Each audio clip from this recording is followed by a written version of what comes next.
يا تؤبرني، مو فجأة نمنا وفقنا لقينا حالنا بالعصفورية. جربنا نحكي مع بشر، يبدو انه ما كثير مشي الحال، يبدو انه الناس ما بدها تسمع من بشري. فاليوم عم نفكر، عم نجرب انه نحكي مع تشات جي بي تي، نساله عن السويدة، نشوف انه اول شيء كيف وصلنا لهون، ثانيا هل هناك حل ممكن يكون؟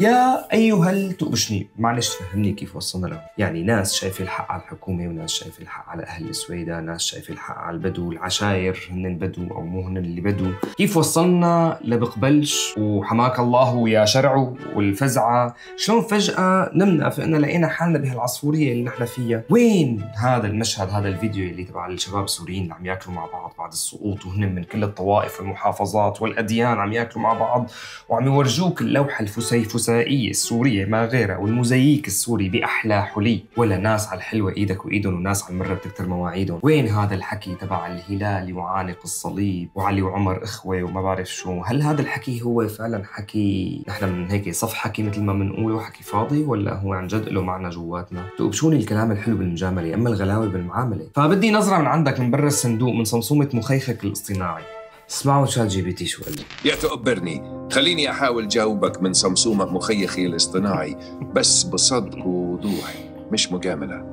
الوضع اللي وصلنا له هو نتيجة تراكمات طويلة ومعقدة، مو فجأة نمنا وفقنا لقينا حالنا بالعصفورية. طيب أنا أحكي شوي عن شو حكى تشات جي بي تي عن هذا الوضع، باعتبار إنه تشات جي بي تي بلغته العربية المكسرة اللذيذة اللطيفة يمكن ما نقدر نوصل للفكرة، خاصة إنه كمان رح لخص شوي من اللي حكى. مين الملام؟ أول شيء الوضع اللي وصلنا له نتيجة تراكمات طويلة ومعقدة، يعني مو فجأة نمنا فإنا لقينا حالنا بهالعصفورية. العصفورية كانت حوالينا من زمان، بس كنا يا إما ملتهين عنا بالخوف أو بالنجاة أو بالأمل الزائف. شلون فجأة لقينا حالنا بثقافة الفزعة والشرع؟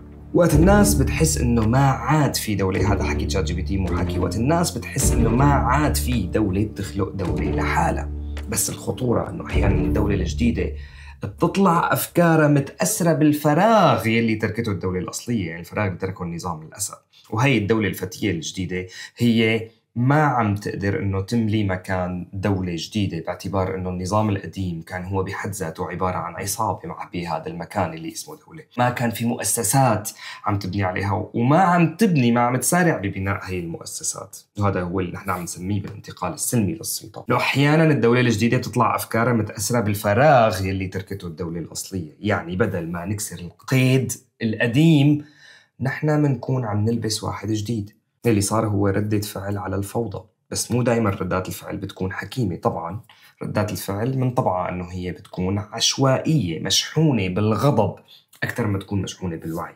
وين راحت أخوة عمر وعلي والهلال يعانق الصليب وهدول الصور الظريفة الحلوة اللي نحن هلا بسموها كيوت، ونحن بالنسبة لهم بنكون كيوت؟ موجودين حسب ما بيقول تشات جي بي تي، بس مكمومين تحت ركام التعب والخذلان والعيش اليوم. الفيديو اللي ذكرته هو حقيقة سوريا يلي الكل نسيها وخلاها ورا ظهره. ما بعرف قديش هي حقيقة سوريا الصراحة، هذا السؤال يعني جاء على بالي انه غوص فيه أكثر لنعرف انه هل فعلا نحن عنا هي الأخوة المتبادلة ما بين الطوائف وما بين المحافظات. عملت حلقة عن العنصرية، يا ريت انكم ترجعوا لها وتشوفوها، حلقة كتير مهمة. يلي كان يجمعنا او يعني هذا اللي نحن بنحكيه هو الأخوة اللي نحن بنحكي فيها، هي عبارة عن تذكار نحن معلقينه وحاطينه على الرف، بنشوف حالنا فيه، بنتباهى فيه، بنشوف هيك بفخر عنا تذكار بنقعد. هذا الفسيفساء شو سماه هذاك الفسفوس السوري، هو فعلا هذا هو الفسفوس السوري، لانه هو عبارة عن فسفوس، هو ماله حقيقة على الارض. اللي بيجمعنا صار تذكار حلو نرجع له بأغنية او صورة،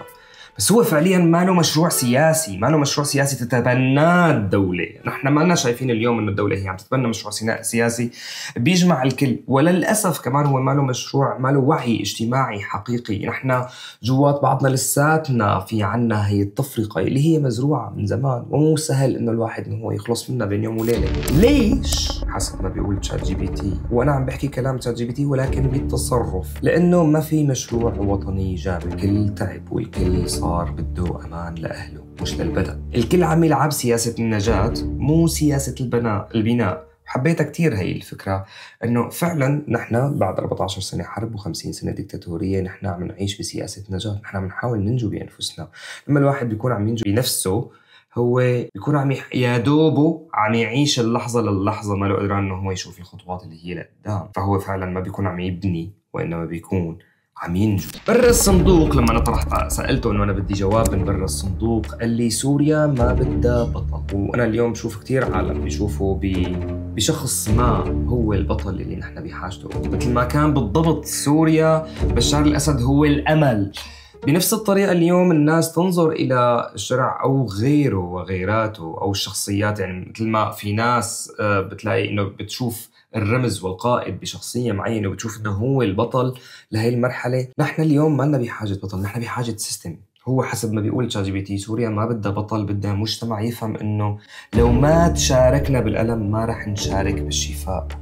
ونحن كلياتنا تشاركنا بالألم. سوريا كلياتها مكلومة، كلياتها تعرضت للعذاب والاضطهاد ومرت بويلات. عم نحكي نحن على مستوى جمعي، فنحن إذا ما تشاركنا بهذا الألم ما رح نقدر نوصل لمرحلة إنه نشفى فيها.